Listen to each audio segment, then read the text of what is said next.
ఉమ్మడి ఆదిలాబాద్, నిజామాబాద్, మెదక్, కరీంనగర్ జిల్లాల పట్టభద్రులకి, విద్యావంతులకి, ప్రైవేట్ ప్రభుత్వ ఉద్యోగులకి నమస్కరించి తెలియజేయనిదేమనగా నేను మీ వేముల కరుణాకర్ రెడ్డి, రైతు ఉద్యమ నాయకుడికి మీ అందరికీ పరిచయం.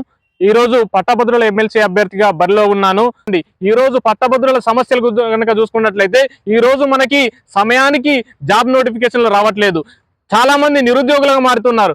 జాబ్ నోటిఫికేషన్లు రాక కోచింగ్ సెంటర్ల పొంటి తిరుగుతున్న వాళ్ళు లక్షల మందిలో ఉన్నారు. మరి ప్రభుత్వం కూడా వాళ్ళకి ఎన్ని లక్షల మంది నిరుద్యోగులు ఉన్నారు, ఎంతమందికి ఉద్యోగాలు ఇవ్వగలుగుతుంది? మరి ఉద్యోగాలు రాని వాళ్ళకి ఏ విధంగా ఉపాధి కల్పించబడుతుంది? మరి ఇప్పుడు 4 ఉమ్మడి జిల్లాల పరిధిలో ఎన్నికలు జరుగుతున్నాయి. మరి ఈ 4 ఉమ్మడి జిల్లాల పరిధిలో ఉన్నటువంటి అవకాశాలు ఏంటి? ఇక్కడ ఉన్న అవకాశాల పైన ఇక్కడ ఒక 2 డాటా సెంటర్లు ఏర్పాటు చేసుకోవచ్చు. అదే విధంగా ఇక్కడ ఒక అగ్రిటెక్ హబ్ ఏర్పాటు చేసుకోవచ్చు, ఒక పారిశ్రామిక వాడలు ఏర్పాటు చేసుకోవచ్చు, అగ్రి టూరిజాన్ని డెవలప్ చేసుకోవచ్చు. ఇన్ని అవకాశాలు ఉన్నాయి.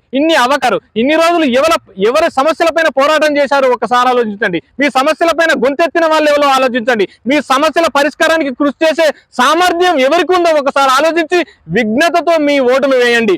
ఓటును నోటుకు అమ్ముకునే ప్రయత్నం మాత్రం చేయకండి. ఓటును నోటుతోటి కొనే వాళ్ళకి ఖచ్చితంగా చెంపపెట్టు సమాధానం చెప్పాలి మీ ఓటుతో. అందుకే మాలాంటి పోరాడే వాళ్ళకి, పోరాడే గొంతుకలకి, ప్రశ్నించే గొంతుకతో ప్రభుత్వాలు దిగివచ్చేలా పోరాటం చేసే వాళ్ళకి పట్టం కట్టే ప్రయత్నం చేయండి.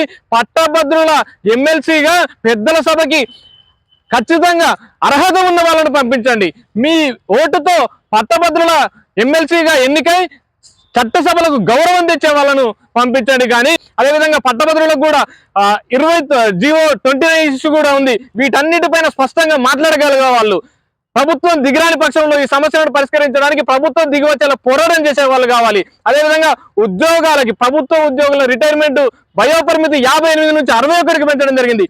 అది మన నిరుద్యోగులకి ఎంత అన్యాయం చేస్తున్నారో ఒకసారి ఆలోచించాలి. పైన స్పష్టంగా కొట్లాడి ప్రభుత్వం దిగిరాని పక్షంలో ప్రభుత్వం దిగివచ్చేలా కొట్లాడే నాలాంటి వాళ్ళకి మీ మొదటి ప్రాధాన్యత ఓటు వేసి గెలిపించి పట్టభద్రుల ఎమ్మెల్సీగా చట్టసభలకు పంపుతారని వినమ్రపూర్వకంగా వేడుకుంటూ జై హింద్.